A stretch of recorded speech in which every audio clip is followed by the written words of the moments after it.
What's up, everyone? Welcome back to another Geeks Vegas Lines Daily Fantasy Football and Betting Angles Breakdown Podcast / video. My name is Kevin Allen from DFS Army. I am your host.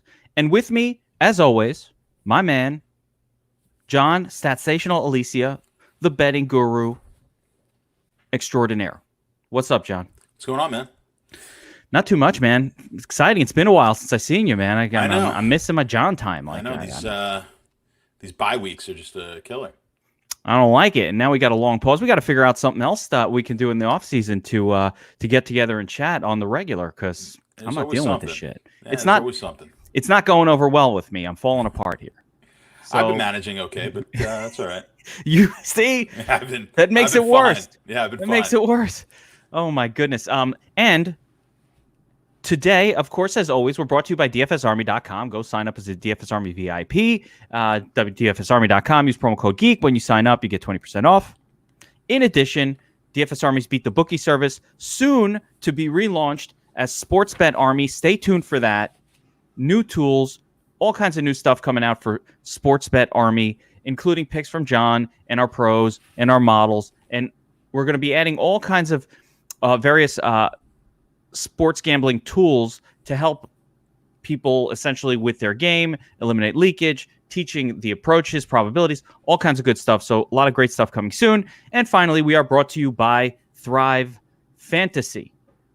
Now, John, do you know about Thrive Fantasy? It's a props betting DFS site where they kind of take props and they turn them into large scale tournaments. Have you checked them out at all yet? I have looked at it. I haven't played it yet. I'll be playing the Superbowl, but I did sign up. And yeah, so the gist of it is you're going to get player props, and depending on, so if you take the prop that maybe is less likely to happen, you'll get more points for that. So in gambling terms, if you take something that's a plus money underdog, that's gonna translate to more points that Thrive is going to give you on that play. Yeah, it's a really cool twist. I checked it out.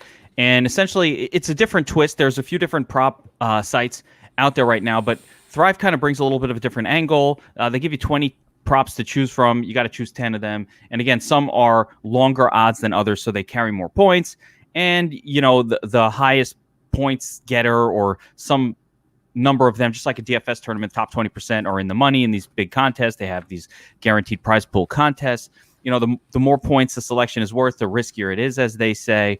And, you know, they're in all the sports, NBA, MLB, PGA, even esports. So, you know, I encourage everybody to go check them out. Go to thrivefantasy.com. If you use promo code DFSArmy at sign up, you will receive an instant match of up to $20 on your first deposit. All right. So let's jump in. Super Bowl, man. This is a big game. Super close. John, do you remember a Super Bowl with this high of a spread that is so close? I mean, I actually think it's unique. I do. 54-point total, 1 point spread. Has this ever happened before? Top of my head, I'm trying to think, because we've had some really tight spreads here in the last few years. The Seattle-Denver game was pretty tight, but I don't think we certainly didn't have 54 points. No, that doesn't seem like a 54-pointer. Yeah, you're right. As far as the total, this is a fairly high total with essentially what's close to a coin flip type of a game here. So it very well could be. I can't think of one off the top of my head. You know, when you go back my era, like the 80s and 90s, a lot of those spreads were kind of large, and it hasn't been until, you know, the most recent Super Bowls here, the last 10, 15 Your years, era isn't the 80s. What? Hold up a second. Yeah, no, it's the 80s, man. We're the same age. Right. Like I don't consider my era the 8. I mean, yeah, well, was I watching football when I was a kid? Yeah, but that's when I first start remembering. I mean, the real first Super Bowl I remember was the Redskins, the Redskin Miami Super Bowl. A little bit, I remember that was the John Riggins Super Bowl, and I only remember it a lot because the Jets had lost to Miami in the AFC Championship game. Is that like 1984? So it was 82, and then 83. I believe it was 82 or 83, and then, yeah, I think it was 82, and then the And then 83 was when all the quarterbacks were drafted. Marino was drafted. And then Marino went his rookie year. They had the perfect season, I think, that first year, or was it 75? No, 80. No. No. Marino wasn't the perfect Marino season. was That's not part of the 75, perfect. Yeah. That was 72. No, Marino got to the Super Bowl as a rookie. Got there as a rookie, never made it back. He lost to Montana in that game, and then that could have been a high. That could have been a high spread, but they didn't have 54-point game totals. Yeah, you didn't see a lot of 54-point spreads. I'd have to bring up all the past lines in the Super Bowl, but yeah, it was rare. And then you were getting a lot of the '80s Super Bowls were just terrible. Like when we first started really getting into the Super Bowls, when the Giants in '86 was a bad Super Bowl, and those. But you had the 49er games were pretty good. The 49ers won a couple of them late. They won the John Taylor one late. The catch. Well, the catch was no. Wait, what do they call? What do they call? I forgot now. It's now, like you're bringing shit up. So the catch was against Dallas. That was the NFC Championship game, 1981 or 82, whatever it was. 81, I believe. With the Dwight Immaculate Clark. Reception. The Immaculate Reception was against that was not a Super Bowl either. That was the Raiders against Pittsburgh, 70 whatever year it was, 78, 70. But that was Franco Harris. And that was I don't know if that was the championship. I think it might have been the AFC Championship game as well to take them into the Super Bowl, the Immaculate Reception. Yeah. They need a name for that. They never named it, or maybe they did. But the Eli Manning, the catch where the dude Tyree, miracle. What was his name? Yeah, I'm forgetting his name. I can't remember the name. This shit escapes me now. The helmet catch. They should have come up with a cool name for that. At some point, NFL films will show that and have a name for it. I think they should. I assume they did. I think they just call it the helmet catch. I think the helmet catch. That's a lame. If that's the name, that's pretty fucking lame. It's not great, but yeah. That never should have happened. That was a Super Bowl that stunned me financially. But I can only imagine that one would have been very unexpected. So, but getting into it, this one is very interesting. Very high spread. And I think one of the most interesting things is, and from a DFS perspective, and we're going to talk about, I want to mention to everybody what we're going to kind of talk about. We're going to kind of talk about, we'll talk a little bit about the game. Then we're going to get into some fun Super Bowl party props that you can do, games that you could do at your Super Bowl party, sheets, stuff to make it more fun. Everybody knows about boxes, but John's the games master. So he's got some cool ideas for your Super Bowl. And then at the end, I want to kind of get into very specifically this slate for FanDuel, for DraftKings, and all of that. And one of the most interesting things I noticed is, listen, the 49ers, they'll lean on the run if they can, but the team has the ability to let it go via the pass as well. And all of their salaries are designed as if they're just going to run the shit out of it. Like everybody's dropped. Like the way that DFS set up this week is really interesting because the way the 49ers are, man, they'll explode offensively given the opportunity, but they haven't had to, so they just have run. I mean, Garoppolo's thrown like 8 passes the past 2 games. It's ridiculous. But at some point in this game, I think that's going to flip. But we'll talk about the game and sort of some of that. But I don't see how you have a 54-point over-under and Raheem Mostert, scores 8 touchdowns. Like, I don't know. Seems unlikely. It does. I mean, they have the ability, though, running the ball. They certainly, they scored a ton of points last, or I guess it was, from today, it's about a week ago. But they did score quite a bit of points, and they did it all on the ground. They do have that ability to do that.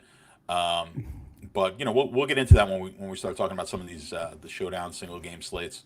Absolutely. Now let's get started with some fun Super Bowl props and games that we could play. And I've got open on screen here. We got from one of the sports books this party props sheet, right? And this is one way to go. You could set up a pool and really just use exactly these props. I mean, they're all really, really kind of almost everything is here. And John, why don't you take us through some of these and kind of give me some ideas for games that I can set up in my Super Bowl party around a prop sheet like this? Yeah, I mean, these are really simple, and nowadays there's so many of them that you can find. We're getting this one off of my bookie, and I guess we can send out a link for it, or you can just look it up. But you print these out, you hand them out to the people coming. If you're having a party at your house, you got 20 people, or let's say, and it's just going to be add up who gets most of these right. The most correct is going to win. The tiebreaker is generally the total score on the game. those are easy ones. You'll see some other ones like this one doesn't have a lot of stuff as far as commercials and things like that. If you've got a lot of people coming to the party who aren't necessarily big sports fans, they don't know a lot about the games.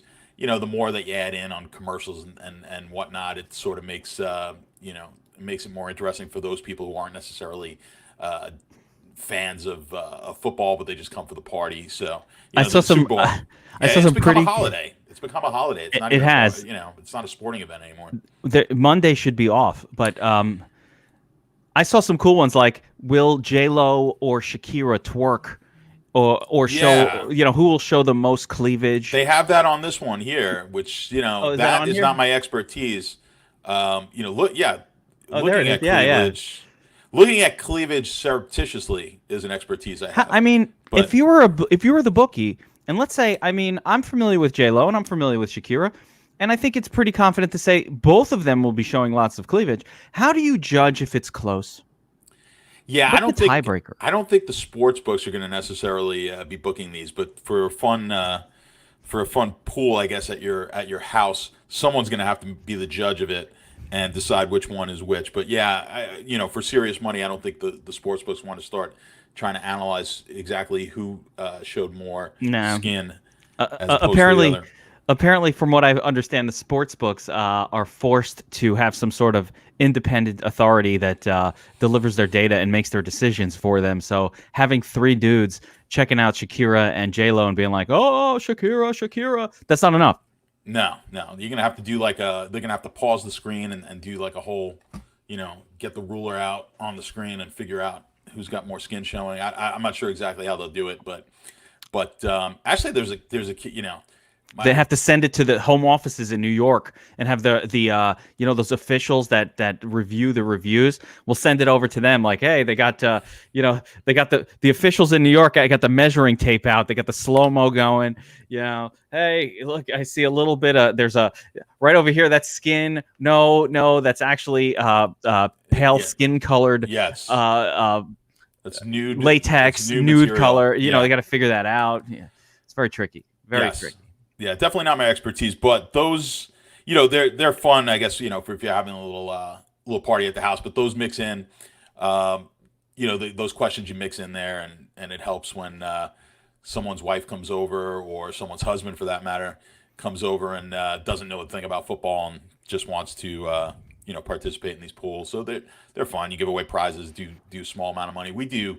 The big ones obviously are the Super Bowl box pool. We call them box pools. I've outside of New York, it was always called a box pool. Outside of New York, I've heard big Biddy's instant. I like it. I like Steve's suggestion is not forget who's showing the most cleavage, who's got the biggest cleavage. So there you go. I mean, again, try to judge that. I think you have to bring the wives over. Like, Well, I think the biggest cleavage. I think you could do some research on that and then figure out who's. is that I'm like sure there's some internet research we could do on that. I don't know. I will spend, if that was a prop, I could spend like 3 or 4, much like I research everything for hours and hours. I could spend a few hours doing the research and come back and, That would hey be- guys, I have a definitive answer for this one. Go all in on this bet. That would be one-handed research. Yeah. Oh my God. So Stop. yeah. All right. You've just thrown me off. I don't know what I was going to say. Are there any of these props that are actually sharp? A lot of these Yeah. are legitimately bettable. I'm trying to see if DraftKings on their app allows for any sort of Super Bowl props Yeah, they do. They've got or props like on there. novelty. Here we go. Yeah, They their don't have novelty many. props aren't many, but there are some legitimate props on that sheet that you're looking at, that you were suggesting, as far as if you printed that out and you were having a party at home. Because when you're doing, there is a sort of a lesson to be learned. A lot of people listening to this now are DFS players, and they probably get this, but there's so much game theory whenever you enter pools, and I play in all sorts of pools, golf pools. The golf pools are becoming ridiculously popular these days, but there is a smart way to play in any pool. Like, understand the rules when you enter a pool, and then always figure out how many people you're playing against. Odds are pretty good that you're going to be playing in a pool here that is, it's going to be 15 people, 10 people. It's going to be a house party. So you want to play very chalky, just like you would in DFS, where you're going to want to play against, you're playing a cash game. you're going to want to have chalkier selection. So there are some really legit chalk picks here from the football standpoint. Not talking about the necessarily the cleavage and twerking type of bets and the national anthem and things like that. Although the national anthem is actually pretty, at least in this one, they're saying over 203.5 seconds. I think that the average national anthem is somewhere around 2 minutes, which is only 120 seconds. So that 203 just seems crazy. Even if who is it? Demi Lovato. Demi likes to. Demi likes to. Demi. Demi Lovato likes to belt it. Yeah. Like belt that shit. So, but I mean, they all like to belt it, and they all do. Normally 2 minutes. Yeah, no one's going to go 200. I mean, that's over 3 minutes. I don't think that's going to happen. Could this have been a trick question? Like, let's say I didn't know that, and I was just like, oh, is it a long one or a short? And I'm randomly guessing, but here it sounds like the under is. Yeah, I mean, I don't even think that's a question. But if there are going to be some legitimate ones, every sportsbook's going to have their own props, and mind you, there's a limited amount you can bet on some of these real novelty type of props. I don't get too involved in these, but there is some research that you can do on some of these, and certainly for the national anthem, you have to know what's an average national anthem. And I think it's about 1:40 for someone who just normally sing the national anthem. And I don't want to get into like musical terms, but the national anthem was written in a much I believe it's more staccato the way it's written, but these days we've taken it to the point where we drag out every single note, and so you could make some money on that. As I'm sure the sports books are going to be a little bit sharper than this 203.5 seconds out there, but if you're playing in a pool like this, just be aware that somewhere around 2 minutes to 2 minutes and 20 seconds is probably the area that you're looking at for the national anthem. So go with that. Obviously, heads and tails. There's absolutely nothing sharp about that. The only thing sharp about heads or tails is if you go on a site and it's any more of an odd than 103. That's what I was about to say. Yeah, that's what I was about to say. It used to be minus 110. Like it's nice to see. I saw that earlier with DraftKings minus 103. I mean, if you really feel the urge to go ahead and bet that, at least you're only paying you're only paying the 3 cents of juice on that, as opposed to it used to be 10 cents back in the day. So so they've done a good job of tightening that up. I was going to say, the sharp move is if you see 110 or 115, just don't play it. Yeah, I mean the sharp move is never to play it at all. But that's true. But if you must, and if you're in one of these pools, obviously there's nothing I can tell you. I'm not clairvoyant. Same thing with like who's going to get the ball first and who's going to win the coin toss, things of that sort. But the stuff that actually pertains to the game. So you're going to want to play these again. If you're playing this particular one, or you're playing something similar, play it as chalky as you can if you're playing against 10, 15 people. I don't know. How do you decide what's chalk on this? I mean, like, well, you can. The coin toss, all that stuff, yeah, you're just going to guess, right? But the other stuff, so what will the first offensive play be? I think you could do research and figure out over 49.5-yard field goals. We could look at these field goal kickers. So I've done that. So there's actually a total, you could go to some sports books and 47.5 is the total for the longest field goal. So you're going to want to, take the under. You're getting 2 points better than what the total is right now at some books that I've seen online. So the 47.5. So you're giving yourself slight edges here and there. Like I said, what will the first offensive play be? What will the first offensive play be? It's going to be a run or a pass. Well, I looked up how often does San Francisco run the ball on first down? How often does Kansas City run the ball on first down? So it's about 36% of the time San Francisco runs the ball first down, and about 28% of the time Kansas City runs the ball on first down. So you're going to take a shot, and the odds are telling you that pass is going to be about it's going to have there's going to be a pass play on first down close to 70% of the time, regardless here of who gets the ball first. So you're going to want to look at that. Which team will score first is sort of up in the air. That's going to be up to you. Obviously, Kansas City being the favorite is going to be you're going to have a slight edge in taking Kansas City, but that's really one that you're going to want to think on your own. Thinking of that one, though, this is interesting. So I might want to parlay that with which team will win the coin toss, assuming that the winner will choose to go second. Well, you're not going to be able to parlay that. They won't let you parlay the prop bets. And most sports books, because that's going to be highly correlated. Now they may offer a bet like that. Team that wins coin toss scores first. They may offer that type of a parlay depending on your book. Um, just keep in mind most of these things, and the more layers you add to it, generally the worse the bet's going to become. As far as they're just going to be taking more and more juice. The juice is so hidden on some of these things. I mean, obviously you could break it out and try to figure out how much juice they're charging you, but for the most part, a lot of these props you're just way overpaying on the juice. But you could have. Well, let's take a look at it. Here's a built-in parlay right here, right? Mm-hmm. So I'm curious to this. Tails, so a 50-50 thing, heads or tails, and 49ers win. Plus 310. So how do I break that out and figure out, all right, so let me look at just the game lines and the actual 40 win-loss things here. Well, you're going to want to look at you're going to want to look at the money line, right? So what's the probability that the 49ers win? So what's that money line? It's plus 10. What do you got there? Here we go. Okay. So I've got plus 108 for the 49ers. Okay. And then you've got a 50-50 prop on heads or tails, which they're giving you, let's say, minus 103 on. All right, so you want to see, well, forget the minus 103. We know that's a 50-50 proposition. Yeah. Okay, so Kansas City, what's the Kansas City line there? Minus 122? Kansas City's minus 122. All right, and they're plus 108. So you're going to figure the true line on that, the true is somewhere in the middle, is going to be right about the middle. Okay, so about minus 115 or plus 115. So you're going to say well, it's plus 103. Let's just go with it's plus 108. Plus 108. Yeah. For the so 49ers. They probably should be getting plus 115. So let's go with 115. What you're going to do is you're going to figure out the probability. So what is a 115 underdog? What's the probability that they win? It's real simple, the calculation. So you're just going to do 100 divided by 100 plus the 115. So that's 215. So that gives them a 46.5% chance of winning the game. Okay, so that's about right. 49ers should be about 46.5% to win this game. Now we know the coin toss is 50-50. So now we want to know what the probability is both of those things happening, right? Yeah. So that's just a multiplication. So we're going to multiply 50% by 46.5%.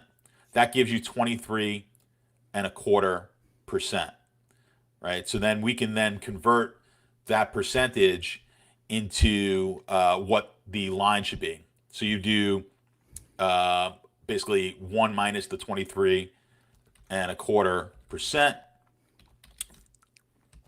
Makes sense. So this, what I'm seeing here is plus 310 is an implied probability of 24 and change percent, right? So the line I come up with, that line should be plus 330. And what are they giving you? They're giving you plus 310. So it's actually not that bad. Yeah. Okay. Considering. Okay. All right. So there it is. Now you figured out how to look at one of these, sort of, and get an idea. And the plus 255, 28%. So essentially, it's both of these are basically, for all intents and purposes, two 50-50 things happening together, and you get about a 25% chance. Slight lean towards the Chiefs. Really interesting, by the way, that the Chiefs are favored. So let's just talk about that real quick before we get into the whole breakdown of the game itself for DFS purposes. But Chiefs are favored by 1.5. I think. Well, with my numbers, the San Francisco's slightly better here. San Francisco should be a favorite in this game. That's what I was thinking. They have been the better team. I think the public perception here is Kansas City is better, and you also have to take into account the games that Mahomes missed is kind of skewing my numbers a bit. Also, he was hurt. The games he did play in, he was hurt before he got hurt and missed games, and then when he came back, he wasn't 100% either. So there's a stretch there of maybe 5 games where he wasn't really clicking. He wasn't running on all cylinders. So you do have to skew that a little bit. I think even if you take that into account, for me, San Francisco still should be a slight favorite. I would have put this game at San Francisco 1.1.5 as opposed to Kansas City 1.5. But I think if you ask the average person, they probably thought Kansas City favored in this game was the correct line.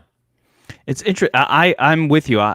When I looked at this game, I said, two excellent offenses, and I think the San Francisco offense is a little bit underrated because they're so comfortable running when they can. But so when I looked at the difference, I think maybe Kansas City's offense is a little bit better. Fine, they do have a little more talent at the wide receiver position, but San Francisco's defense is significantly better. Although the Chiefs' defense is good, San Francisco's defense is significantly better. And so when you weigh those two, that's where I get the slight nod to San Francisco, where I think I agree with you. They should be favored by 1 to 2 points in this game, mostly on the back of them having a superior, significant advantage on defense, more than what I would say the Chiefs' offensive advantage is on the 49ers. Does that make sense? And is that a reasonable way to look at this? Yeah, I think it does make sense, especially when you figure the Kansas City, the Achilles heel has been for Kansas City defensively, playing against the run, despite how well they played against Henry in the last outing. But that has been they've been susceptible to the run, and of course San Francisco's as good a running team as there is in the league. So I think that's probably the biggest check mark for either side of this game, is the ability for San Francisco to run. Now Mahomes is a totally different type of quarterback. Well, not totally, but a different type of quarterback, let's say, than Lamar Jackson. But he does have that ability to run. He's not a run first type of guy, but he can run. And we saw San Francisco really play Lamar Jackson fairly well in that game. Their game was really in doubt. They played a pretty solid game on the road there. So I've got confidence that San Francisco can keep. They're not going to totally shut Kansas City down, but they do have the ability to keep them in let's say the low 20s or something like that. Yeah, for some field goals.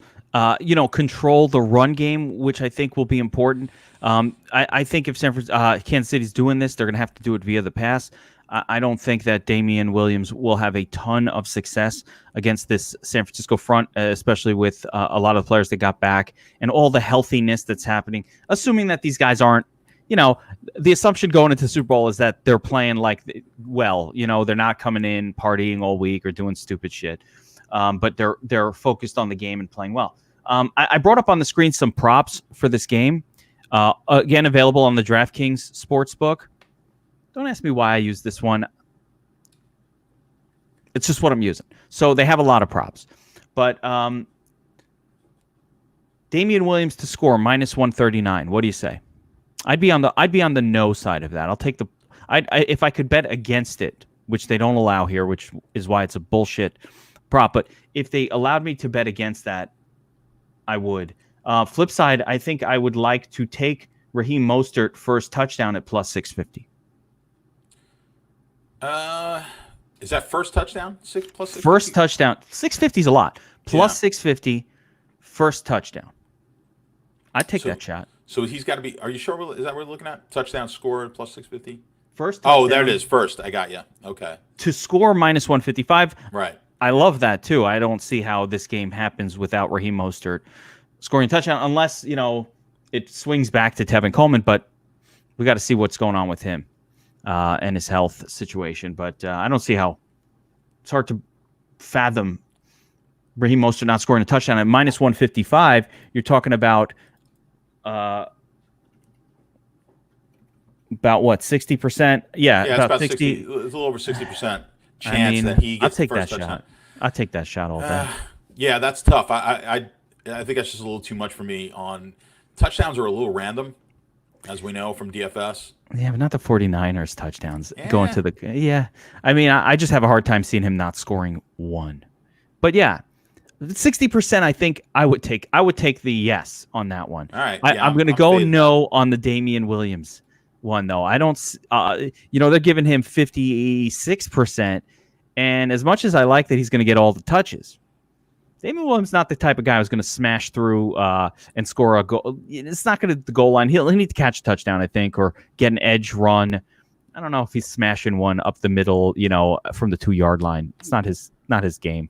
It's tough. Those props I hate, just because they're just so tough to model. It's really hard to come up with a good system for figuring, especially first. I mean, scoring any touchdown is hard enough. Then figuring out who's going to score the first touchdown, it's a crapshoot. So I don't like to take big favorites there. My suggestion here is to kind of if you do want to play these, obviously you're going to play them for a small amount of money, and I would be looking at some long shots that have a chance here. That's how I would play it. I'm not looking to lay 155 on anyone.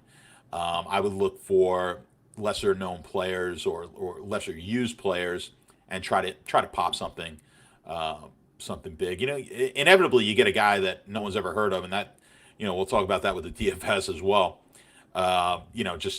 Someone just scored. Offensive lineman scores a damn touchdown or something like that, and it drives you nuts in DFS. So yeah, I'm not. I don't think 60% is a high number, and it's over 60% for any one player to be the first one to score. I'm telling you, one thing, though, I won't forget, and I talked about this on my last pod. I didn't have you on it, which is why I'm missing the John time. But on the last one, I did ahead of the championship round, having watched the previous round and the mic'd up versions, because there's just so much time, and they were all mic'd up, so that was a little bonus. I just can't forget George Kittle running around screaming, "Run it again, run it again."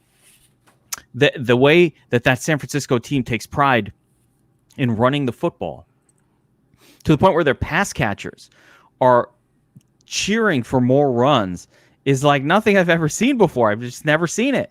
Never seen it. There's something about, when you can run the ball on a team it's so demoralizing. And that as a fan. I mean, when you're watching a team that it's your team or you bet on a team and the ball's getting run down their throat, you never feel like there's a chance you can win that game, because when you can't stop the run, knowing that it's coming. It's coming, and you can't stop. That's the Derrick Henry. That's the miracle of Derrick Henry in the games where he does his thing. It's like he just breaks the defense because they know it's coming, and they can't stop it. The prop. So Steve's asking about the prop. That was minus 155, implied probability of about 60%. I recommended yes. John said, "Fuck that." Yeah, can't go that. They're like, hey, you guys aren't helping us because you're doing different things. All right, so let's get into the actual breakdown of these games. Now, John, before we do it, are you maxing the shit? Are you going all in? You got to almost. Yeah, I mean, I did it last year, and I almost I needed that field goal, and I'm forgetting it's been a year. I needed that field goal at the end of the game I think that cost me somewhere between 50 and 100,000. That field goal. That must have been DraftKings, because FanDuel was a massive tie. A lot of us were in the tie on FanDuel. Well, I had a bunch of DFS Army, or at least a couple of DFS Army people in the tie for first place on FanDuel, and it was not worth that much. It was $1 million, but it split down to like some number that wasn't mind-boggling. Could have either been a 3 or a 6K type number. A lot of ties on. I forget who scored it. Did Michelle score in the Super Bowl? I believe Michelle scored in the Super Bowl. Yeah, it was the Sony Michelle score. Yeah. And then I had both. I had the championship game. In the championship game, I needed Michelle to score, and it was Burkhead. And then in the Super Bowl, I needed Burkhead to score, and it was Michelle. So it was just one of those things. I'm kind of happy I don't have to deal with Patriots running backs in this fucking game. Like, no, that but makes you got me to want deal to with play San Francisco running backs, and while it's been mostly Mostert, you still never know. Coleman, questionable.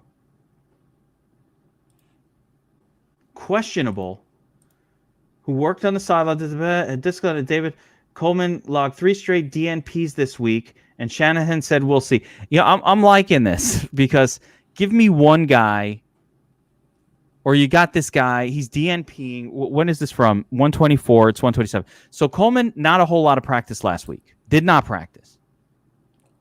We don't know. It's Monday right now. What's going to happen by Sunday? If I'm Tevin Coleman, I'm going to do everything in my power to be active for the game, even if I really can't play.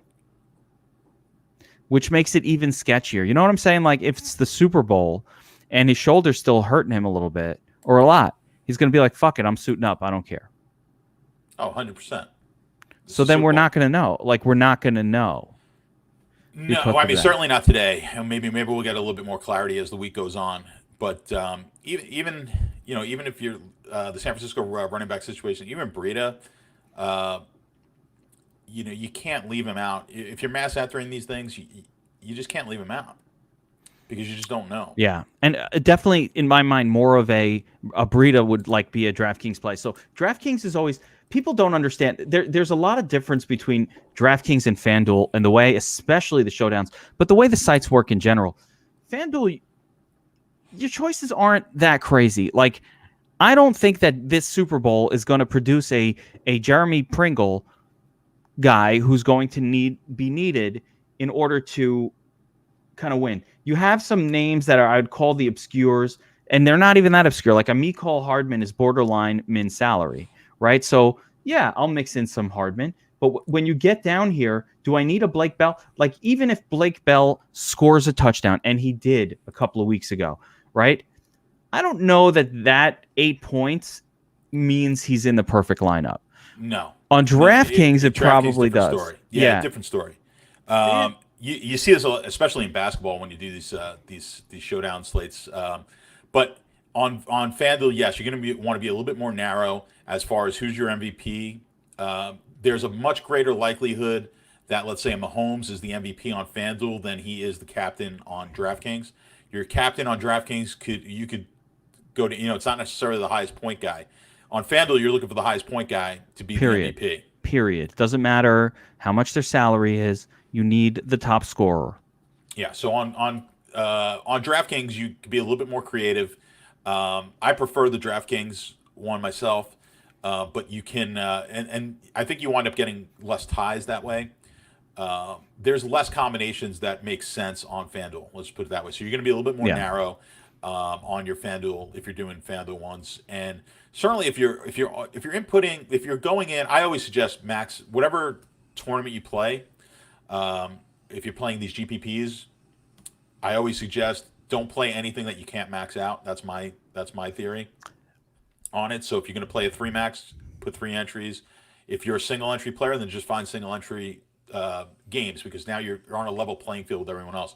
If you're playing against a guy who's MMEing, 150 lineups, and you can only play one, well, I'm going to have a mix of guys in there that you're really not going to be able to play. So I'm going to have some lineups with some unusual combinations of lineups. So those unusual combos aren't going to surface as much in a single entry game. So be smart about the lineup, about what you're playing. I know we all want to shoot for the $1 million and all that, but play something that you have a better shot at winning, I think. 100%. I mean, contest selection is so important. And for DFS Army subscribers, like when you're in our Slack and you see people posting their wins, and I can't tell you how often it happens that they're like, wait, I scored that. How the fuck did he get $3,000 and I made $20? And it's contest selection. Like, yeah, he was in a 400-person contest. He came in first. Or 150-person. He came in first. You're in a contest against, 300,000 entrants, and you came in 322nd, and it's not worth shit. Yeah. Right. But you had a beautiful lineup, and you handcrafted it, and you made just one. So it's like, dude, when you do that, put it in a winnable contest. Don't put it in this, right? What's this thing here? Let me scroll up. 396,000. There's going to be a lot of ties. Yes. The winner is not getting $1 million. The winner is splitting $1 million with a number of people, and it's probably going to be a number in the hundreds. So one of the challenges for this is if it goes too chalky, you can win. And if you maxed it out, $9 an entry, $1,300 for $1,350, you could still lose money. Happens to me all the time. Yeah. I've come in first in many of these showdowns and lost money on the slate. So, yeah, there's no doubt. But if you are going to do it, you're going to throw the lottery ticket in there. You cannot, you just can't go chalky. You have to come up with the craziest, doesn't make sense lineup if you're going to throw a flyer in there and hope that you hit something that nobody has. That's just the way you have to play it, because there's just so many. There's 300. Like you said, almost 400,000 entries in this thing. So you have to come up with something unusual. I mentioned it before. I hit a DraftKings one last year on Thanksgiving, and it was like I believe it was both quarterbacks and both defenses. So it was a scoop. So it was something like that you have to have. You've got to have these unusual type of lineups in order to scoop. Did you see the video I did with Team Money 22 breaking down his takedown? I'm not going to say scoop. He tied with another person in the divisional round of the NFL championships. No, I did not. The reason I mentioned it is because I was like trying to look. I was looking at his lineup like, these are all the fucking players I was all over. Why did this combination not hit for me? And why didn't it hit for many other people? And we figured out that it was just because he allowed 3 players versus the defense, where most optimizers, like even when you're like, I set mine at allow 2, and most optimizers are 0, 1, or 2. Like most people don't think to allow 3. And so that was the difference, 100%. Just that. He played the defense, 3 players. So it was unique without being stupid, in the sense of like having to take some ridiculous player that was garbage. Like there was no garbage player in it.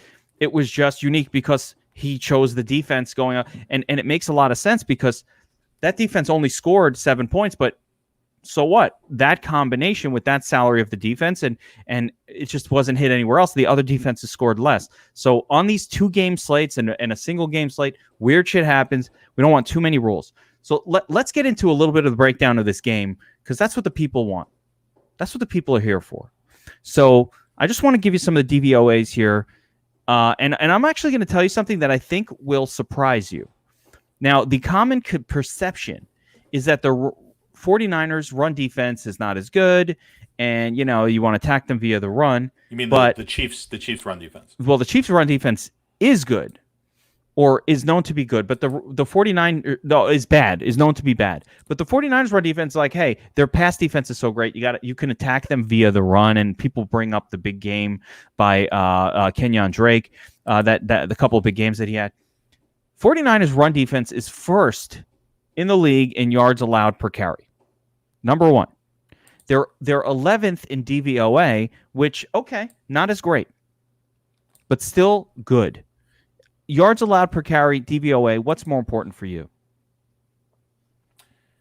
I like the I like to look at efficiency numbers. So I like the yards. I like yards per carry. So I'm first in the league. They've allowed the fewest yards in the league to running backs. Again, DVOA measure 11th overall. 49ers pass defense, second DVOA, 6th in yards allowed per pass. Their pass defense is elite. There is no getting around it. I think the only team that was better than them was the Raiders. The run defense, very, very good in yards allowed per carry. Now, the Chiefs passing offense is number 2, second ranked yards, DVOA, everything. So you've got the number 2 DVOA pass defense taking on the number 2 passing offense right there. On the flip side, the Chiefs running offense, decent, 15th overall DVOA, 7th in yards per carry. So again, the 49ers run defense is a very good counter. And it's interesting because, again, these are the 2 best teams, but you have a perfect counter, 49ers defensively, essentially to the rankings, at least, of the Chiefs on offense. What that all means, I don't know. But it is important to note these things, right? Flip side, Chiefs run defense, now, this is the vulnerability of the Chiefs, right? This is what they're known for. Hey, you can run against them. The Chiefs are 3rd in yards per carry. So they are right up there with the best teams in the league in terms of allowing the fewest yards per carry. They're 29th in DVOA. I don't understand how that works. Like, how there could be such a massive discrepancy between the total yards allowed by the Chiefs and their DVOA rating. It's weird.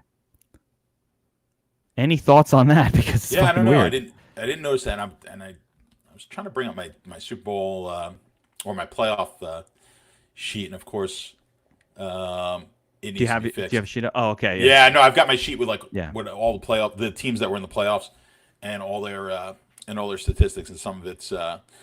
I do have some.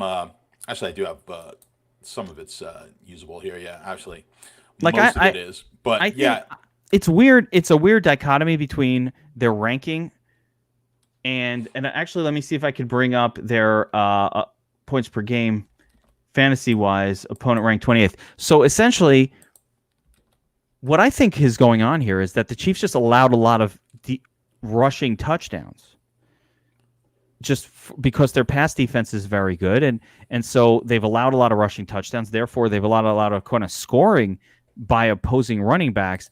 But if you dig deeper here, yards per carry is a very important measure, and they did not allow a ton of rushing yards. And it's not even total yards allowed; it's yards per carry. Because if it was total yards, I would say, well, teams fall behind against the Chiefs and they start to throw, and therefore, the run gets abandoned. So total rushing yards, not great. But this is a yards per carry measure, which is more, I'd say, legit than total yards allowed.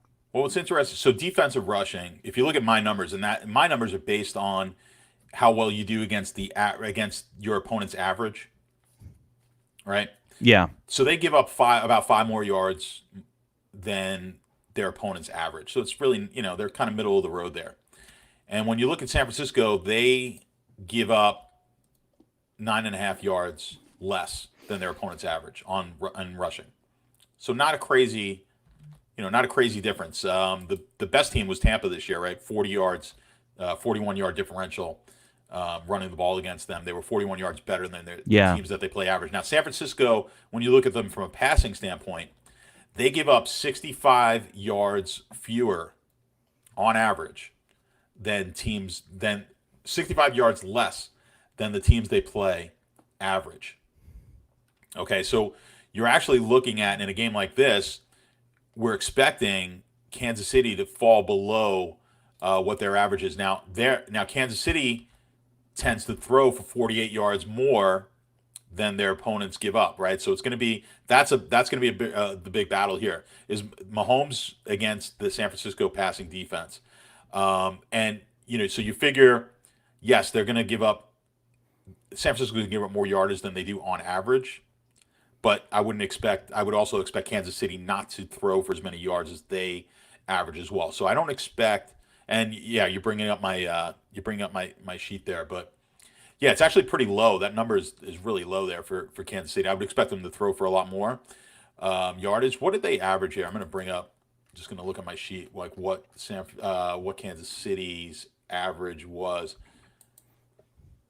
Passing yard again. So they averaged 283 yards a game. So I got to just double check. My numbers there. It seems a little light. Well, what San Francisco averages, they give up 178. Yeah, so that actually makes sense. So because San Francisco is only giving up about 173 yards a game. I'm not shocked here at all. Yeah, San Francisco's pass defense has been spectacular. Now, again, these teams are elite at what they do, so you have to take these numbers a little bit with a grain of salt.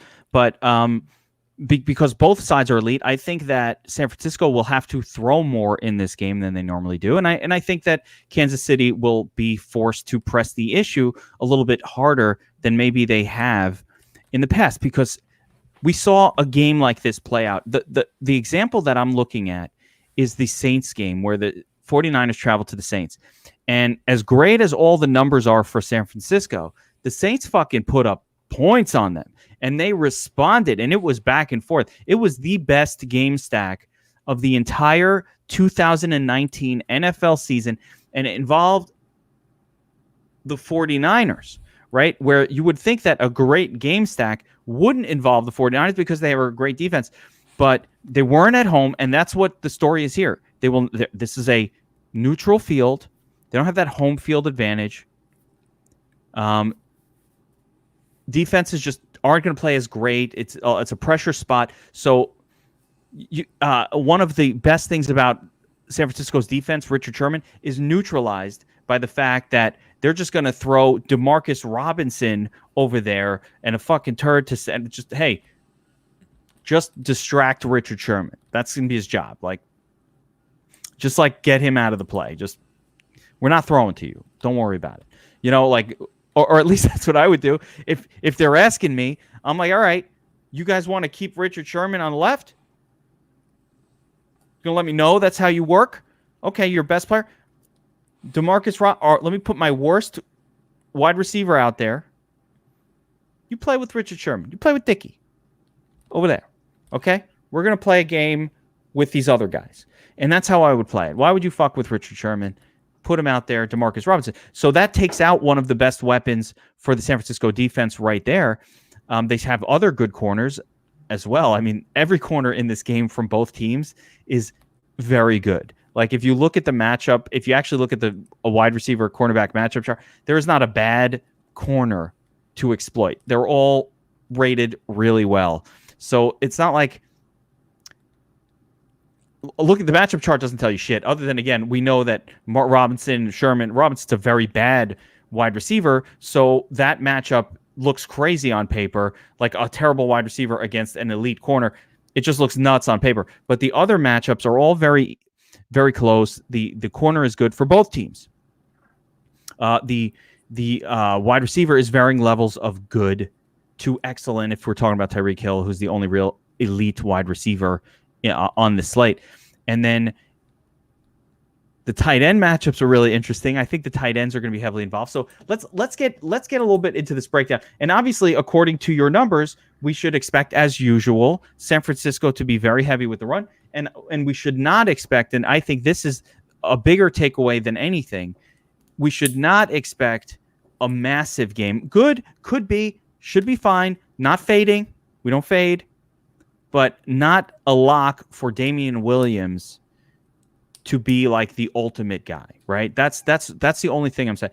Like, I don't want to lock in Damian. Normally, I lock in Damian Williams, like motherfucker, but he's not a lock here because 92 yards, not a great between the tackles guy. It's not as good of a matchup as I think people might have initially suspected.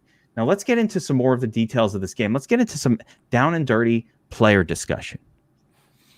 Captains. We got the MVP. We got the captain spot. So obviously Mahomes on DraftKings, a little spendy, most expensive player on the slate. You put him into captain. You don't have a whole lot left here. Only $6K left. You gotta throw in a couple of turds in there to make it work. Either Kendrick Bourne, who I would consider a Mecole Hardman, is a turd worthy player. Who else would you say? Like, just looking through this list here. Of some turds that you... Yeah, I mean, I'm on the DraftKings side right now because that's where we need to get a little more turdly than on FanDuel. We don't need to mess with it too much. But I've got Mecole Hardman at 2,200, who I like. I borderline think it's a lock. They're going to draw up a couple of trick plays for him in this game. Doesn't mean he's going to do anything with them, but he'll probably get a couple opportunities. Demarcus Robinson, man, if I could fade someone, I might fade him. Just because I don't like that matchup against Richard Sherman. I just don't see it working out too well. Kendrick Bourne at 3,400. That's stands out. I think. Well, I think if you're doing one lineup, then you're just not going to want to put Mahomes at the captain. That's one. So I think you're going to. As a matter of fact, you might not want to play Mahomes at all. I think the way to play this is you're going to have to figure out which side do you want to go. I think if we don't play Mahomes, we're going to go into the assumption here that San Francisco dominates this game. So you've got to, I think that's the first thing you want to do is kind of figure out which way do I want to go here. If this is a San Francisco dominating game, how does it play out? And what, potentially here. If I fade Mahomes with one lineup and I don't play him, he's going to be massively owned in this game, of course. If Mahomes is not in the winner, boy, that puts me in a really good situation here now if I can nail the rest of it. So if I'm not playing Mahomes, I'm probably going to want to, have a bunch of San Francisco players in that lineup. What if I had, and I'm thinking off the top of my head, what if I had both defenses, a kicker, or both kickers, a defense, and no Mahomes, and maybe I think Garoppolo? I feel like if I'm not playing Mahomes there, I'm borderline putting Raheem Mostert in that spot because the thought being 49ers defensive domination, that will lead to more scores by the running back. 49ers, we know. Here's all right. Let me get my rant voice on. Hold on. It's been like 2 weeks. Here's what we know. If the 49ers can run the football, they're going to. All right. They have shown this time and time again. They're not going to throw if they're leading. If they're able to run, if they're able to dominate, if they have a lead, if they're playing well defensively, they will not throw it. How many passes did this fucker Garoppolo throw last week? 8. 8 passes, 19 attempts the week before. If they can avoid if they can avoid only 11 receptions against Minnesota, if they can avoid throwing the football, they're going to avoid it. So what's happening? They're avoiding. They're doing well defensively. Remember that start that the Titans had against these guys? They're doing well defensively. The 49ers have a good start, maybe get a defensive score. Raheem Mostert does a little something. All of a sudden they're up 21. Later on, though, that will cause Mahomes to be throwing like a maniac. But if they continue to suppress that, that could lead to a good game. So low scoring game. You might want to pair up Mostert with 49ers defense, I think, is a starting point. And then I might get into some of these pass catchers, but not for but for KC in like catch up mode, right? So it's like, oh, now they got to throw like crazy. So, let me get some Travis Kelce in this thing, and maybe throw the 49ers the 49ers kicker in there, but now I can squeeze in some other talent here, Garoppolo and something else. So George Kittle leaves too much on the table, but kind of get the idea. Different approach. Like if the 49ers take too big of a lead, then Mahomes will be throwing like crazy late in this game, but maybe he won't have success with those passes. Well, the other thing is how much do you want to leave on the table? And you just said too much, but again, if we're playing to try to win $1 million. So I would say, be a little, don't be too conservative. Leave some cash on the table, because that potentially is going to be the type of lineup that's going to win. Spending your full 50 is at best going to be a winner, and it's going to be chopped up a million ways, right? Because those lineups that spend the entire salary or leave 500 in salary, whatever, those are going to be, those are going to be fairly popular.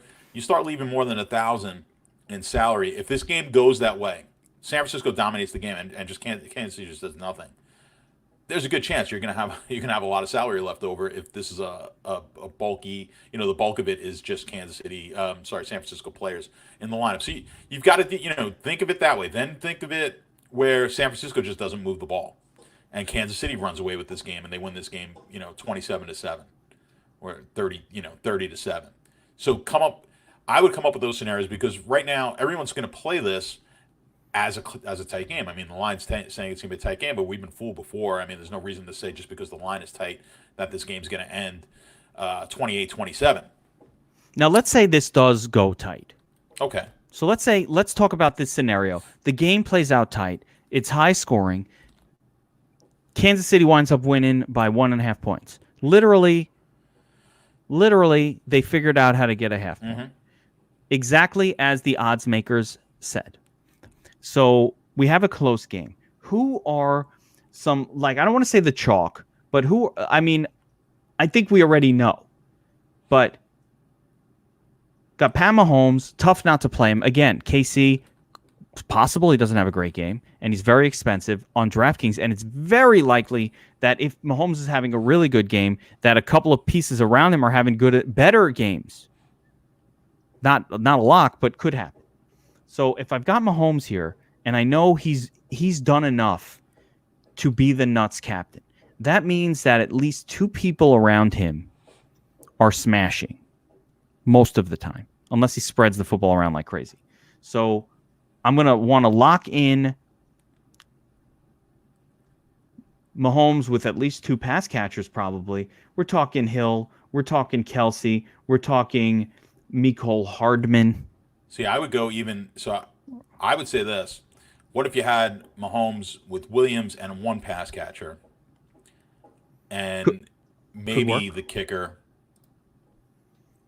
Well, Williams being a pass catcher. So in that scenario, it's adding some uniqueness.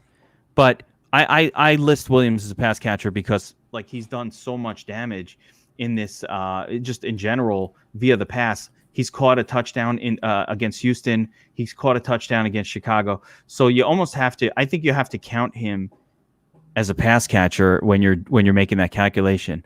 I don't like to also, by the way, and I'm with you. You and I have talked about this. Sammy Watkins smashing. Somebody saying, man, he fucking had his smash game. That doesn't happen twice for Sammy Watkins in a short period of time. He had that game.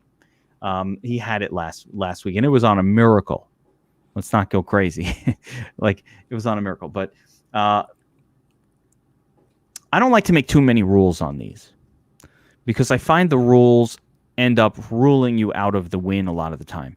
I just almost want to just squeeze together as much of the players that I like in lineups. But it's very difficult to fit a lot of these elite players because, especially from, this is what I found.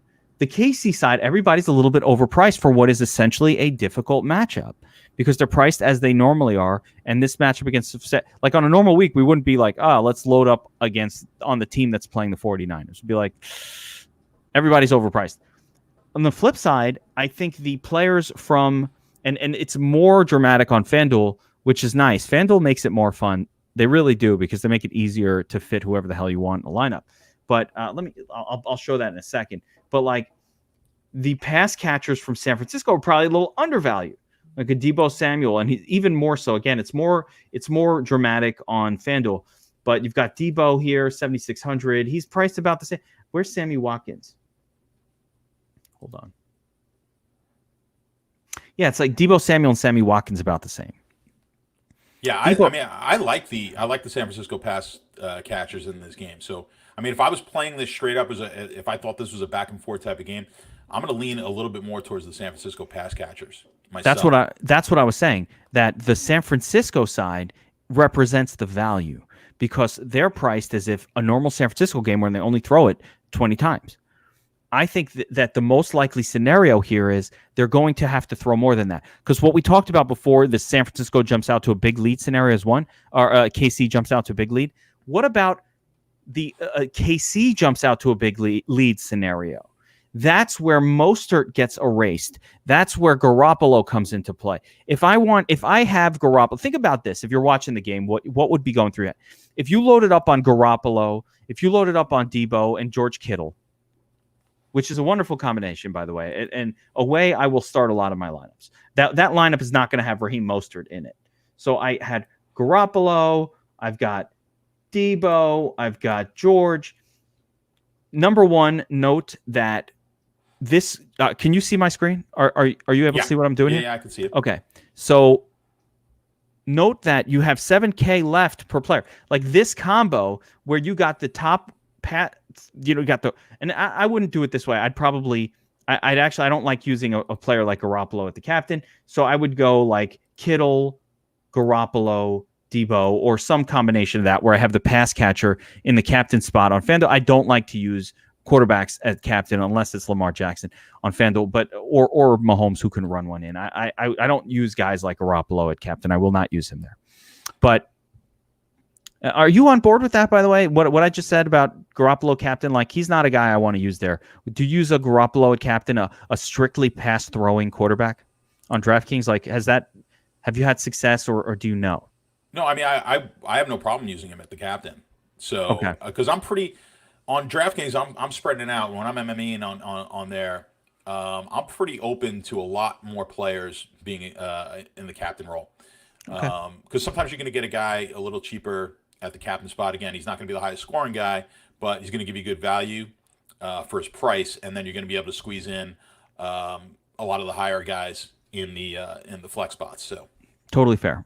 For me, I try to avoid any kind of quarterback that's not running in touchdowns on DraftKings specifically. I love him on FanDuel, but on DraftKings specifically, I try to avoid it just because I'm trying to. I agree with you. I like to spread it around, but at the same time, I want to increase my likelihood of sort of being on the winning captain, and I haven't seen frequently enough that this type of quarterback wins Showdown. So I'd rather go under the market in that spot and maybe go heavier elsewhere. But in this approach, I would not use Mostert because if Mostert is beast moding for his salary level, it's hard to think that Garoppolo. I'm not saying I would fully avoid it, but my most basic approach would probably be not to use that. So the scenario where Garoppolo's throwing because the Chiefs jump out to a big lead, that means we need some Chiefs in our lineup. So we might squeeze in, a Kelsey or a Hill. Love Reek. Got to get something going on for cheap to make it work. That could be a Butker, a Gould, or 49ers, or Kendrick Bourne, who I like. Got, kind of keep that whole theme going with the pass catchers and then figure out a final spot. Or maybe now that I see how the salary worked out, I might go Mahomes and then, like a kicker for KC or something crazy like that. Like KC big lead approach, something along these lines. Or I might want to mix in like a Kelsey, and then again, you always have to see these. This is why salaries are so important, and Tetrising these together in advance is so important, because you kind of it's not quite working. So you got to do a little something different to make it work.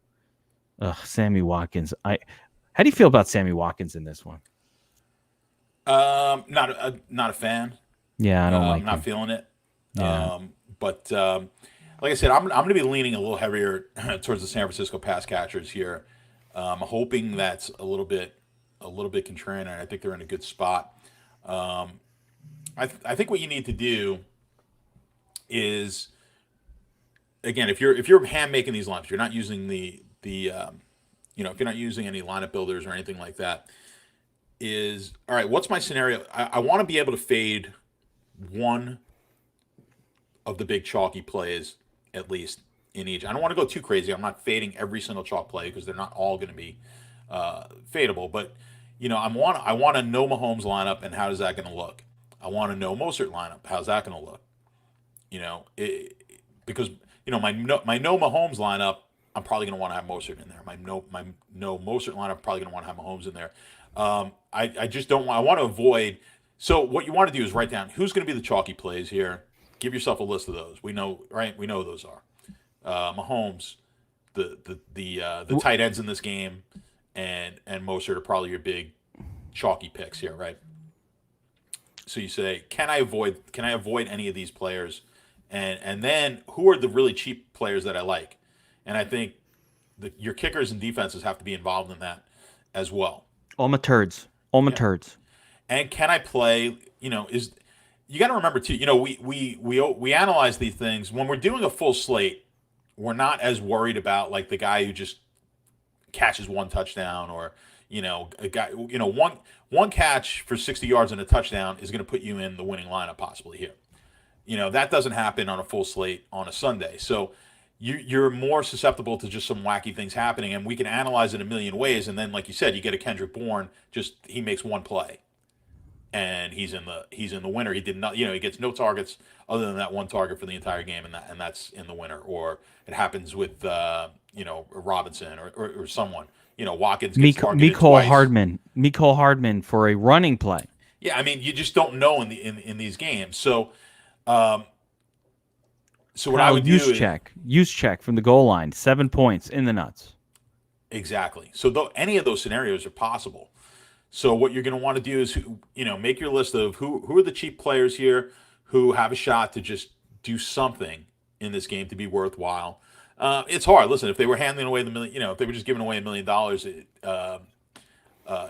it wouldn't be, it wouldn't take this much time to think about. You got to get lucky here, and it's better to be lucky than good. But have a little bit of a thought here as to how you're building the lineup. To me, it's always about building the lineups, more important than the actual players themselves, as long as you're using guys who are actually playing. So just make sure you're doing that and you're double checking that before the game starts. But other than that, I mean, it's in these single games, I mean, a lot of players are live. That's the whole thing I think that a lot of people don't understand is how unpredictable it is, a Blake Bell touchdown. Why didn't you tell me? Well, how the fuck could you predict that a guy who's going to get 1 or 2 targets a game ends up getting the touchdown at 8.5 points? So what do? That's what I call my turds. Some guys who have this very, very minor possibility of scoring a touchdown, I give them 5% exposure across my 150. And people ask, how the fuck did people fall on this rando? Right? How's it possible? You see outside on social media, it's fucking bullshit. There's no way anybody could have known that Blake Bell was going to score a touchdown.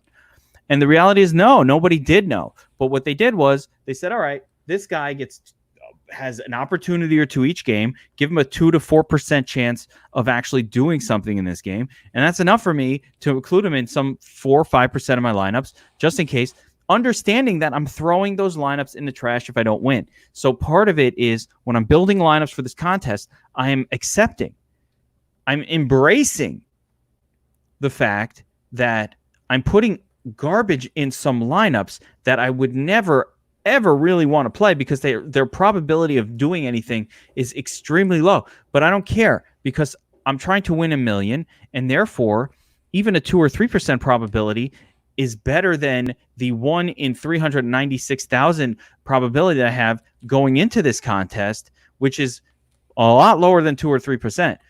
So that's like 0.00002% chance going in. So I'm trying to get to where, if I'm trying to win $1 million, I'm trying to get on $9. I'm trying to get to where I have like at least some chance of hitting this number. Well, yeah. I mean, we'll think about it this way, right? So if you play a player who's 1% owned, and he winds up being in the winning lineup, and there's 400,000 of these entries, and you have that player, you're now you've got a 1 in 4,000 shot now if he needs to be in that lineup. You just knocked it way down, right? So playing those type of players, there's a huge advantage, and that's the advantage. This is why I'm telling you to make sure when you're playing, that you're playing the proper game, because you are not going to play that player in one entry in a max entry 150 GPP type of game. But others are. I won the what was it, the wild card weekend when and I keep forgetting his name. The tight end from hold up, Tennessee. Frisker, whatever his name is. Right, he's Ferkser. I didn't even. By the way, and he scored a touchdown the next week also. Yeah. And I'm sitting there, and I had him, and he was in the nuts. I think the next week as well. I had him in like 6% of lineups. Right, so I had the right combination, and no one else had it. And you're asking, why did John have Ferkser? Yeah, and I don't even know who the guy is. No, right? because but I just know he's got I know he's playing, and I need to play in a short slate. I need to play a lot of those guys. It's the advantage of playing 150 lineups. Now, that's why I'm telling you, playing one lineup in a max 150 lineup game is so difficult. If in the single entry game, it's very unlikely someone's playing him, and if they are playing him, they still have to have the right combination with him. Now, if you're playing these type of players, you're gonna go out on a limb. You're gonna play a guy who's gonna be 1% owned on a single, in a single game slate, a 2%, even a 5% owned guy in a single game slate. Then the rest of your lineup needs to be chalky. Okay, understand that. Don't play. If you're playing a lineup that's in a single game, if you're playing a lineup that's you don't have a player that's more than 20% owned, you're not winning. If you're playing a player that's 5% owned, then you need all chalk with it. This was a key point. So when you throw Ferkser in 5% of your lineups, if he's in there with Blake Bell, combo the two of them, you've now put two turds together. No chance. Because even your Ferkser advantage is wiped out by the second piece of trash that's sitting in the lineup most of the time. Although it's not impossible that two garbage players combine, but most of the time, no. So that one guy who gets the one crazy touchdown, you only need one of those. And then you want the rest of your Ferkser lineup to be super chalk. You want it like a Mahomes, Mostert, the most Kelsey. You want the rest of it to be like super chalk. And if you did 5% of them across 150 lineups, now you're talking 7 or 8 actual lineups, then you've got 7 or 8 combinations of Ferkser lineups. So let's look at some of the turds here. Some of these are are really bad, and we won't even get to them. But like I said, Blake Bell is a turd that I think is one that you have to consider. Mecole Hardman is I think better than a turd. He's actually got a decently okay projection right now. These aren't official projections yet. This is just like BS. That's just filler in the Dom station. We'll get the actual projections will come out later in the week, and ownerships and all of that. But you've got Manny Sanders and Deebo Samuel. This is on FanDuel, so they're not even turds. Like Deebo at 8,500, it's a great play, and he's cheap, almost turd salary. He's a strong play, I think. Emmanuel Sanders, okay, got to play some Manny Sanders, even though he's going to be hit or miss, kind of a little turdly right now. Kendrick Bourne for the 49ers, sure. Flip side, I mean, Demarcus Robinson, not somebody I'm excited for this week, but he's very cheap on DraftKings, on FanDuel. and Mecole Hardman, again, I mention him again because he's their trick play guy. He's the fast guy. He can return a punt for a touchdown. Has come close to returning kickoffs for touchdowns the last couple of weeks. If he gets one, that's a 6-pointer right there. Good start. Doesn't need much more than 6 at this salary level to potentially be the nuts. Why? Because look what happens when you put Mecole Hardman into a lineup. Now you've got a 6K guy in here. I don't want him up here, but now you've got a 6K guy. I could just load up on studs. You got Hardman in there, or Bourne, or both. I got Bourne. I got Hardman. Who else you want? I could do whatever I want. I can't even spend it. I can get Mostert. I can get Kelsey. I can't even spend it. I can actually swap out from. I can get Hill. I mean, look at this. I think this is the winning lineup. Could be. That's all KC play. All right, well, we got. Yeah, you're gonna have to mix. You're gonna have to mix. Yeah, someone no, up. I got Mostert. I think this is the winner. Yeah, well, it's the reason. It's DraftKings is generally a little sharper on their pricing, so you could get. You don't have to get as crazy on FanDuel typically. But again, by the way, the way it's more fun to play. If you're watching this and again you want to be casual about it, it's more fun to mix in a lot of studs in your lineup and not have to have 2 fucking turds comboed like what you probably need on DraftKings. You need the turd and you need a second cheapo that also gets the fire. You need a bunch of fires down here. You need, if I had this lineup, I need Kendrick Bourne, spit and fire. I need Sammy Watkins, spit and fire. If I go to Mecole Hardman, then somebody else needs to be there's no scenario here where you need these guys all spit and fire to have a shot. And you want Mahomes in your lineup too. So it's really interesting how this comes together. Debo, a lot more expensive on DraftKings than FanDuel. Relatively speaking, it's just different. So let's see what this contest costs. I won a bunch of entries, so I don't know how much it costs. Hold on. $10. This is a nice John. $10 contest, man. Good on them. Yeah, I'll be maxing it. That feels like a Statsational max entry thing. Get Jade involved. 300. Oh yeah, there we go. So that I don't get paid. We could do that. If you want to have your wife or significant other working with you, one piece of advice is don't have her make it shouldn't her account shouldn't say Statsational's wife. Yeah. Don't make that your account name. No, that would not be smart. Apparently, I think people have learned their lesson on that. There's a lot of people out there who do it. That's a topic for a whole other podcast, but it's a whole thing. And clearly there are a lot of people who are doing that because. Well, the question becomes now is if they sue, then they didn't get paid. If there's no lawsuit, then they got money under the table, and they said and they signed a non-disclosure. Don't say anything, and it'll be a PR, move for DraftKings. So to be curious to see if there's any lawsuits come out of this. I don't know what's going to happen there. Yeah, prove it. You know what I mean? So or DraftKings say fuck you, sue us. Yeah, well, like I said, if they sue, then we know that DraftKings didn't pay them anything. But if they don't sue, then they probably got paid something. I give a possibility that they didn't get paid. Everybody thinks they paid them. I think they didn't get paid. I think I made an extra $10 on that. Did you? Yeah. I'm like, was I in that be nice if you were in second and that worked out that way. Can you imagine? Also, the lack of the joy at the time of. For the second place guy, but now he has his joy. Yeah, I won $1 million. But he's been a month. You could delay that gratification for me anytime. Yeah, I'll take it. I don't mind. I like the joy part, but no, yeah. I'll take the cash. All right. Any other thoughts on this game?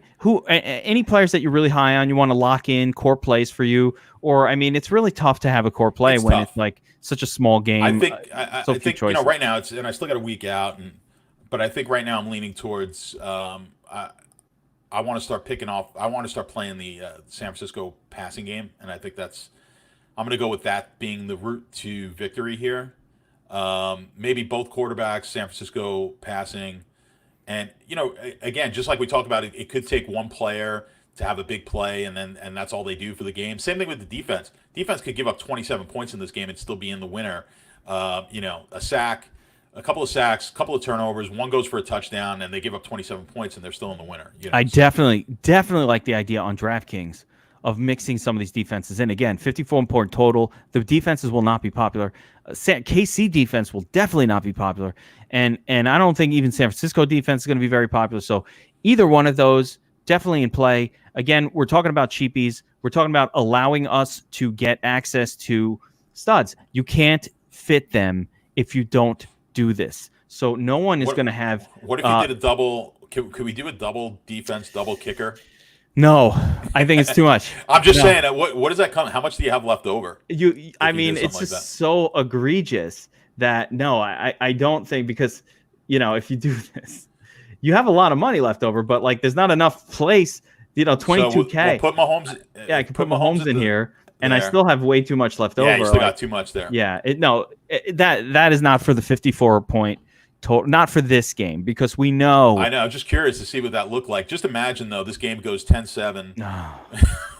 You're watching it. Everybody's like, I can't believe how. But then the kickers wouldn't be that good. Even the kickers don't get there. Yeah. Or that's the issue with the defense. But two kickers, for example, could that work? Maybe.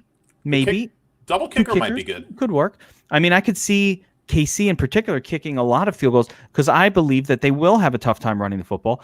And these are good defensive teams, especially San Francisco, but both teams are good. So what happens with a good defensive team? You can move the football a little bit, but then you stall out. Like they hold. Now you're kicking a field goal. So you can get to 4 field goals kicked without too much trouble. 4 field goals get you 15 fantasy points from the field goal kicker. Hey, that probably outscores even a decent game by Kendrick Bourne or somebody else there. There's definitely going to be I'm going to say there's going to be a kicker and or a defense involved in the winner here. There it is. A prediction, a Statsational special, a kicker or defense in the nuts. And it's hard to not. But again, Mecole Hardman, there's a couple of names down there. So for me, the 2 names that stand out as the cheapies are I mentioned his name so many times already, but Hardman and Bourne really stand out for me, with I guess a slight nod to Manny Sanders, who just gets lost in this offense most of the time, but then has a good game here and there. So those 2 guys stand out for me. Anybody else that I'm missing? No, I can't think of anyone there. But that's how these things work. It's always the guy that we don't see coming sometimes. So after the game, they'll be like, "Why didn't you tell me Kyle Juszczyk?" Exactly. Do that. Exactly. All right, so let's wrap it up here, John. This was awesome. Yeah. Great times, great season all year. This has been really fun having you on with me for these shows. I'm glad we got rid of Season Long Says. Him with all his yaps. Who wanted to listen to that shit? And bringing down the show. Just kidding, Season Long Says. We love you too, man. So, these have been awesome. For DFS Army subscribers, I'll be back later in the week. We'll do another live stream where we're actually creating these lineups. We'll get a little more in depth with how to set up the Domination Station optimizer to sort of attack 150, FanDuel, and DraftKings. We're going full blast for the Super Bowl. John will be around talking Super Bowl prop bets. I know you're giving out bets over at Beat the Bookie. Your betting has been ridiculous. I just saw something where like Anthony was like, I don't know, 60% win rate for NHL season, and Ryan, fight on. Yeah, Ryan gave out. I think between the 3 of us, or at least the 2 of us, was like 15-3 or 15-4 on the college basketball this weekend. So it was pretty crazy. Yeah, you don't see most those of that kind was of... Ryan, but yeah, Ryan's college basketball has been on fire. Ryan kills the college sports. March Madness is coming up. I love I've done really well. Just March Madness sheets overall. Just following his system. He takes his handicapping system and rolls it out into a sheet generating kind of thing, which is awesome. So a lot of cool things going on over at Beat the Bookie. And I mentioned earlier on, we're about to relaunch Beat the Bookie as Sports Bet Army. Stay tuned for that. If you're a BTB member, nothing will change for you, but we're changing up the website, and we're going to start to bring in more beyond just picks and advice. And I love that. That is like worth way more than what we charge, by the way. Go to other sites and look at what they charge for these kind of betting services. It's not even in the same world. But, we want our subscribers to have fun. We want them. I'm not trying to bleed people. I just want to pay these guys for the work they do. And so that's where we got to have a fee. But we're bringing in tools. We're building all kinds of shit. So stay tuned for that. Keep an eye on, especially on the Beat the Bookie. There's going to be a ton of advances. And I also want to tell, because this is really my last chance to talk to the public, NFL season. This is the last. I want to tell you guys, I have things planned for next NFL season. I saw every year we have to adapt. Every year in DFS, we have to figure out, okay, what's that next edge that we can produce? And we've been doing that every year. We revamped the stacking system, led to $1 million winner this year, and a ton of GPP takedowns just on the game and team stack focus. I have some new ideas for next season, and John, I will talk to you about those off the air. But I don't want to give it away. But I have some new ideas for next year for assisting with setting up our tournament, attacking of tournaments, our approach, really much more of a play these games to win the games rather than, hey, I'm smart and I'm going to tell you that Joe Schmo, the wide receiver, is going to, have a great game this week. Hard to predict that stuff for all intents and purposes, but it's not hard to predict the techniques that lead to tournament wins if you apply them consistently. So I have some tools planned around that stuff, which I think will be game changers as well. So every single year we adapt. If you've been with us exclusively for the NFL season, don't think that DFS ends here. Even if you don't like NBA, I get it. It's not for everyone, right? The beautiful thing about DFS, John, as you know, this weekend we had an awesome MMA slate. By the way, crushed that shit. Called the Burns and John's wins. Like, I personally hit 11 out of my 12 picks this weekend, and the only miss was RDA, and Sniper was all over that shit too. So if you were just listening to us, you did pretty well this weekend. But we have MMA going. NASCAR is about to get started. There is no better NASCAR team in the DFS industry than ours. Taco is the fucking man. Watch his preview. John, watch his preview. He put it out there as a video. It was a 2019 year in review. You would love NASCAR. Do you play NASCAR? I do. I have played quite a bit of NASCAR. NASCAR suits you so well. The NASCAR multi-entry, not because we're from Brooklyn and we watch fucking NASCAR. I never watched NASCAR in my life. Huge NASCAR guy, yeah, sure. Yeah, I mean, yeah, like I didn't grow up watching Jeff Gordon. I don't know the names, but the style of play, it's very similar to MMA. The winner is the nuts lineup. There's not that many choices, and you can narrow them down really well. And game theory is a massive part of it. You would love NASCAR. Like that should be your sport. Just beware if you start getting involved, because the opening weekend is Daytona. Oh, that's the crazy one. We're all over that. That's when it gets a little crazy. So don't judge NASCAR on restricted plate racing. We're all over. Do you know I won? We had a member win. We were all over, like basically starting like all the turds. It was like 37, 36, 35, that's 34. Right. Yeah, and it won. Like no names, all of that. So NASCAR is going strong. PGA is starting up. Again, NBA is filled with sharks. I get it. It's not the easiest. It's not the hardest. I mean, the optimizer has been so fucking on point for us that it's been awesome. But like, there are other sports to play that you could be sharper in, that the competition level isn't as good, and where our information is legitimately superior to what's available in the public marketplace or on other places. So that is where I like to focus my off-season attention. Again, we have great NBA people, so I let them kind of handle. I play it. I fucking love NBA. I'm not saying, but I see a lot of people say, "Well, I'm leaving NFL. I only play NFL." Those are the once a week guys. They're not the people who want to play on every single night at 7 p.m. They want to do a once a week sport. Check out MMA. Check out NASCAR. Check out PGA. PGA is awesome. The sweat is 4 days long.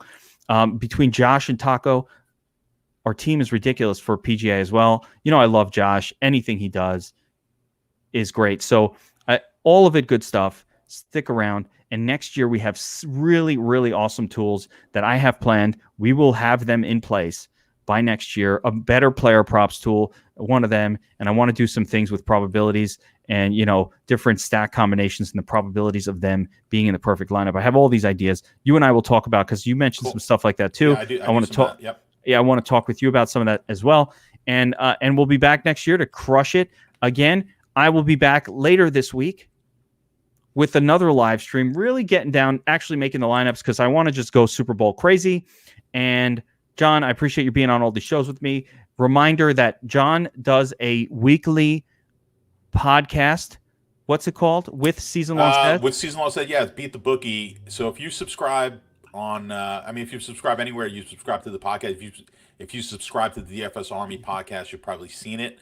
But I was just looking at the statistics. I think it's the most downloaded podcast. If I could toot my own horn, I think part of that might be that it's not necessarily time sensitive. Yeah. So which is good. So you can go back and listen to all the podcasts that we've done. We've done 10 of them already, and I think we're planning on doing another one this weekend. So check those out and point out like comments. Yeah, those are teaching the approach to sports gambling. And by the way, John, I have a lot of dealings with kind of high end sports gambling types for the data stuff and all the preparation for Sports Bet Army. And a couple of them have said, I listened to the Beat the Bookie podcast, and that John Alessia, man, he's fucking sharp. You could tell.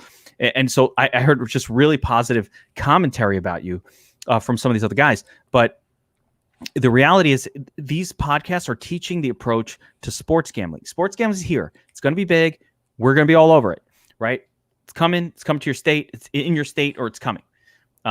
It's already available overseas. DM John for details. You know what I'm saying? But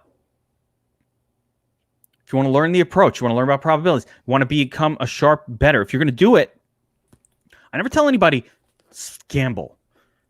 You need to want to do that. If you're here, you like doing this. If you're watching this, you like playing fantasy sports, you like betting on it. If you're doing that anyway, do it sharp. Do it smart.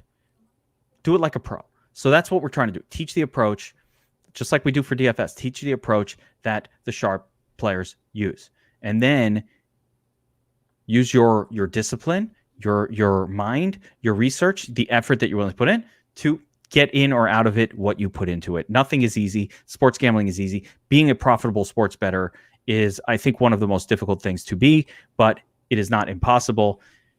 And much like I just said before, how you could excel at niche sports in DFS, it's very similar in sports betting, which is why you see a lot of our focus is these college sports and less popular sports maybe than NFL betting against the spread, which is I would say the most difficult thing in sports gambling. Is that a common thread, John? You tell me. No, it's 100%. Okay, because what you're doing is so the larger the market, the more liquidity in the market, the harder it is to beat, because now the number becomes a whole lot tighter, as we would say. So beating that number is tougher. To beat, let's say, a small college basketball game, I don't think people realize how little might be bet on some of these college basketball games. Like some casinos may not take a single bet on some of the games that we offer. Like when I'm giving out like Evansville on a Saturday, like nobody's betting that game. And oftentimes those are the type of games that you're going to find a little softness in the market, and that's why we focus on that. The NFL is extremely difficult. Yeah. I was able to win money this year in the NFL. I have in most of the last 10 years that my model's been working. But it's very difficult to win in the major sports. If you're doing this professionally, you're looking for your edge, you're looking for advantages, and a lot of times, like you said, you're going to find those in the smaller sports that don't have as much liquidity, because the books are going to put a number out there. They're not going to get hammered on that number, so they don't put as much effort into that number, where they could get, the Super Bowl. Yeah. If they're wrong, they could get lose absolutely a lot of demolished. money. They can't get demolished on Evansville. How much money? Basketball game. Same thing happens in MMA, by the way. So MMA betting, which I like to do, the same scenarios are in play. A lot of these fighters are so obscure, and it's the same thing with tennis. Some of these players are so obscure, or these teams in college basketball, so obscure that the handicapper himself hasn't seen them. So they're kind of like just winging it. And you see it in MMA lines, especially opening lines, all the time. It's clear that no one watched these people fight, or no one has seen this person because he's been fighting in some crazy place that doesn't have cameras. And so you can't actually see footage of these people. So it's just like off of rumor and innuendo. And hey, what's the record look like? So you can beat some of these things by out researching your opponent and by out researching the bookie. So there are ways to be successful as a gambler. You have to be extremely disciplined. These are the things that John and Ryan and Anthony are teaching over in the Beat the Bookie Slack chat, and it's a lot of what we like to focus on in DFS Army in our Slack. Anyway, we'll call it a show. We'll call it a season for Geeks Vegas Lines. Everybody who's watching this, thank you. Thank you for watching. For those of you who subscribe to DFS Army, we love you. Thank you for doing that. Thank you for putting your trust in myself, in John, in our team to guide you through what was hopefully a really, really fun NFL season this year. We do this. This is our, for me, it's like my 9th year doing this stuff. It's crazy. I can't believe how long it's been. Probably 5 or 6 years of DFS Army VIP, as a thing. So I'm humbled and I'm so appreciative of everybody who puts their faith in us. And I hope that you see the effort that we put into rewarding, hopefully, that faith with the best possible tools, advances every single season. Those of you who've been with us long, you've seen it. You've seen all the advances every year, all the new tools that we bring in. That's all I'm focused on. And in the off season, when I have a little bit of extra time, I go crazy with that stuff. So just looking for how we can make our site better, how we can make our edge better, and all of that stuff. I will never stop. I'm here to work for you guys. And John is doing the same over at the Beat the Bookie site. So get over there, check it out. March Madness coming up. And thanks again, everybody, for being with us. Take care. Good luck on the Super Bowl, everyone.